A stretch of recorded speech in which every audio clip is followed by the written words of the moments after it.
Sahabat channel Imagode, saya Aris Selesai menyampaikan kebenaran firman Tuhan yang terdapat di dalam Matius pasal 3 ayat 11. Aku membaptis kamu dengan air sebagai tanda pertobatan, tetapi ia yang datang kemudian daripadaku lebih berkuasa daripadaku, dan aku tidak layak melepaskan kasutnya. Ia akan membaptis kamu dengan Roh Kudus dan dengan api. Saudaraku yang dikasihi oleh Tuhan, dalam ayat yang saya baru baca, saya memperhatikan bahwa ini yang boleh membaptis seseorang ke dalam baptisan Roh Kudus adalah Sang Ilahi, adalah orang yang memiliki kuasa melebihi dari manusia, melebihi dari hamba Tuhan, melebihi dari pelayan Tuhan. Siapakah dia yang dimaksudkan oleh Yohanes Pembaptis?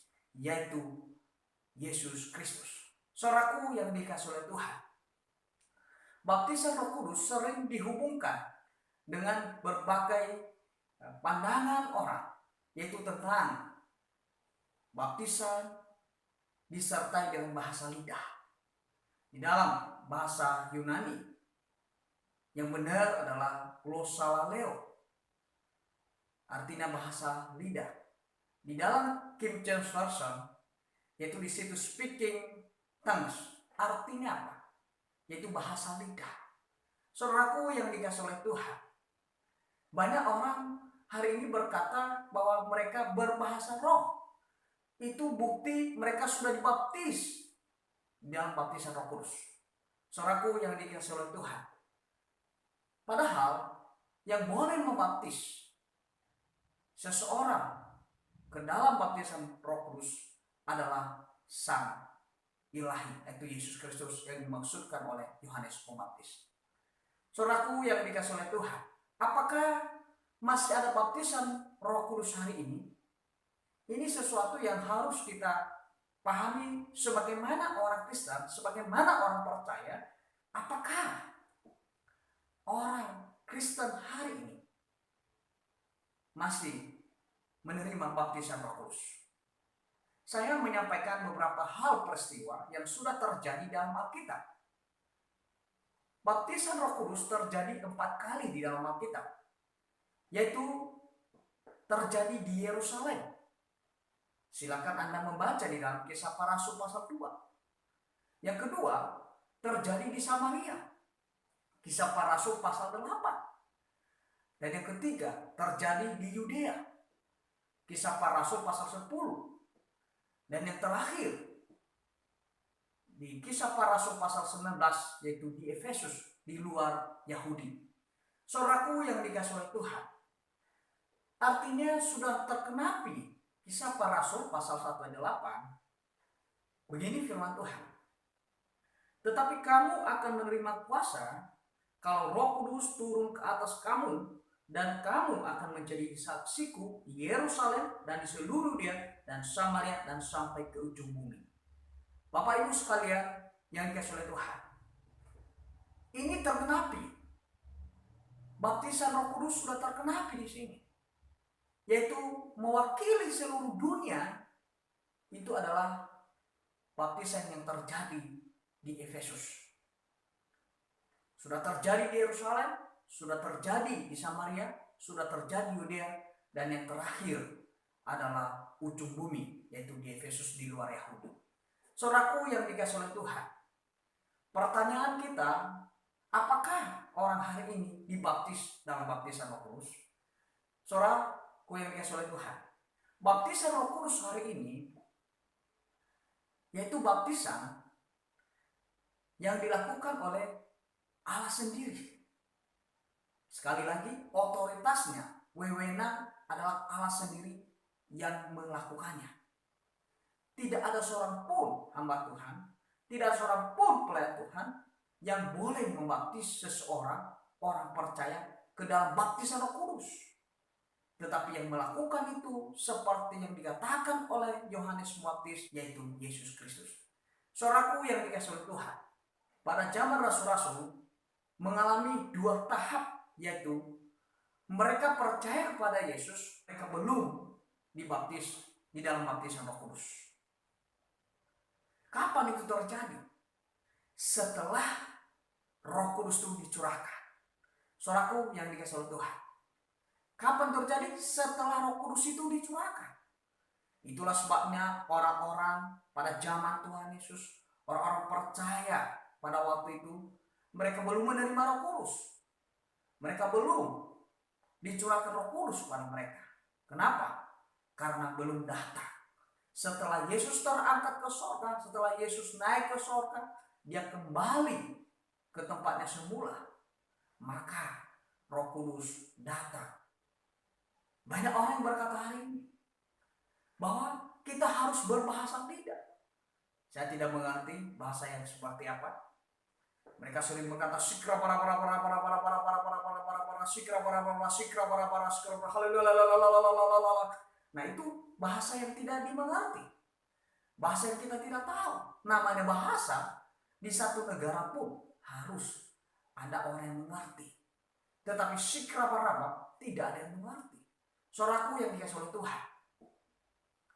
Pertama sekali yang memotivasi umatnya, memotivasi pengikutnya, yaitu ada seorang hamba Tuhan namanya Richard Sparling pada tahun 1886, dan juga ada Charles Parham pada tahun 1898, dan juga ada William Seymour pada tahun 1906. Mereka mengajak pengikut mereka. Mereka mengatakan bahwa kita berbahasa lidah, kita berbahasa roh. Dan mereka mulai berdoa, dan mereka mulai berteriak, mulai terjadi keributan. Mereka mulai berteriak dan mereka berlomba-lomba berdoa. Bukan hanya satu orang berdoa, semua berdoa dan saling tandingan untuk berdoa. Akhirnya saudaraku yang dikasihi Tuhan, mereka berdoa kencang-kencang sampai tempat mereka roboh, dan akhirnya mereka pindah di Jalan Azusa. Di Jalan Azusa itu adalah tempat di mana mereka melanjutkan tentang pemahaman mereka, bagaimana mereka mendapatkan bahasa lidah. Saudaraku yang dikasihi Tuhan, apa motivasi mereka? Motivasi mereka adalah mereka mengembalikan apa yang pernah terjadi pada abad pertama. Ini bukan yang diajarkan Alkitab. Banyak orang hari ini ikut-ikutan. Mereka menafsirkan itu bahasa roh. Padahal di dalam Alkitab tidak ada bahasa roh. Tetapi yang ada adalah bahasa lidah. Glosalaleo. Bukan laleo pneuma. Ya, saudaraku yang dikasihi Tuhan. Bukan speaking spirit, tetapi speaking tongues. Saudaraku yang dikasihi oleh Tuhan, Anda harus mengerti, Bapak Ibu sekalian harus mengerti jelas tentang firman Tuhan. Nah, saudaraku, kita sudah menerima baptisan Roh Kudus. Sejak kapan kita menerima baptisan Roh Kudus? Sejak kita bertobat dan percaya. Kapan kita bertobat dan percaya? Kapan itu terjadi? Setelah kita mendengar firman Tuhan. Di dalam Roma pasal 10 ayat 17, iman itu timbul dari pendengaran karena firman dari Yesus Kristus. Iman itu timbul kapan? Setelah kita mendengar firman dari Yesus Kristus. Setelah kita mendengar tentang Yesus. Setelah kita mendengar tentang karya Allah di dalam diri kita. Iman kita ditambahkan di saat kita dalam keadaan masalah. Betul. Kita ditambahkan iman kita. Tetapi bukan iman itu dikaruniai supaya kita selamat. Itu salah. Tetapi saudaraku yang dikasihi Tuhan, Bapak Ibu, saya melihat bahwa ada banyak orang yang tidak mengerti dan memahami hal ini. Sehingga mereka memiliki wewenang dan mereka memiliki kuasa untuk membaptis Roh Kudus.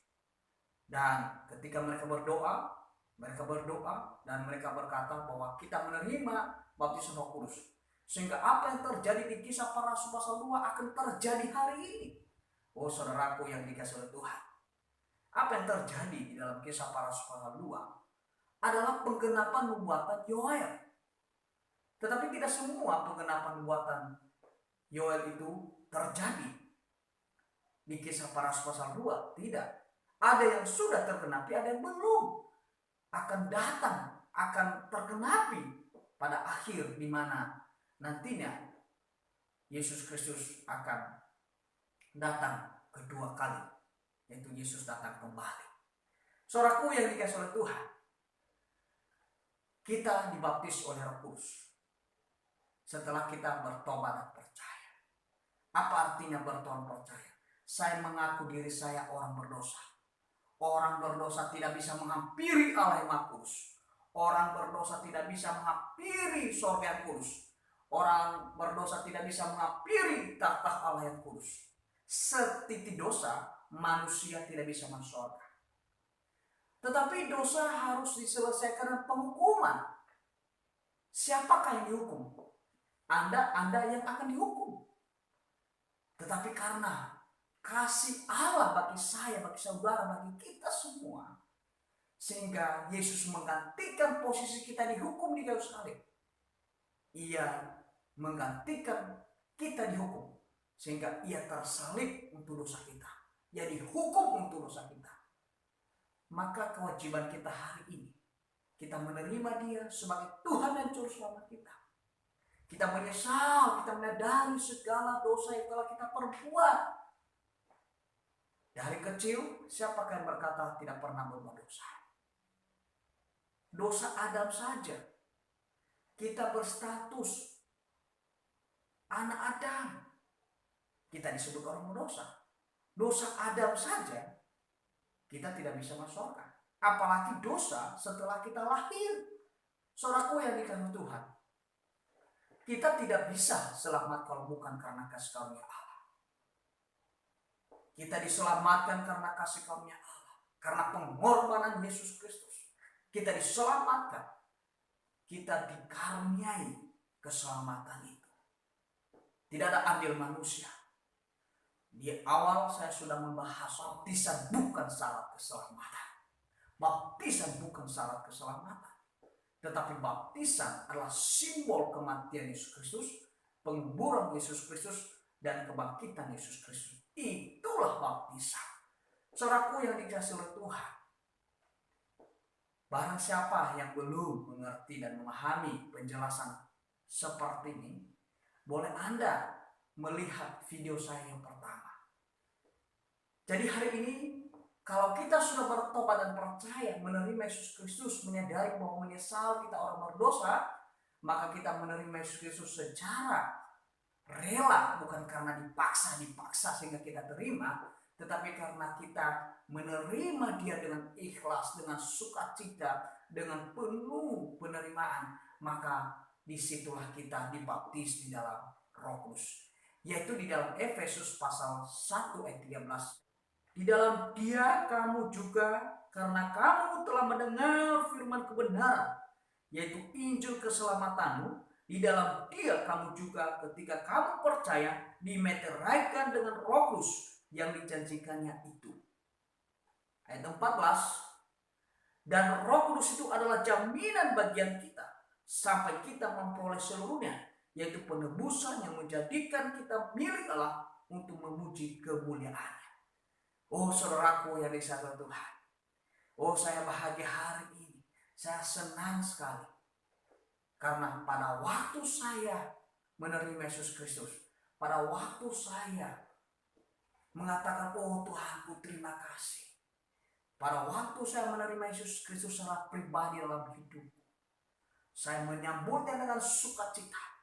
Saya menyambutnya dengan sukacita yang luar biasa. Dengan saya bersorak-sorai dalam hati.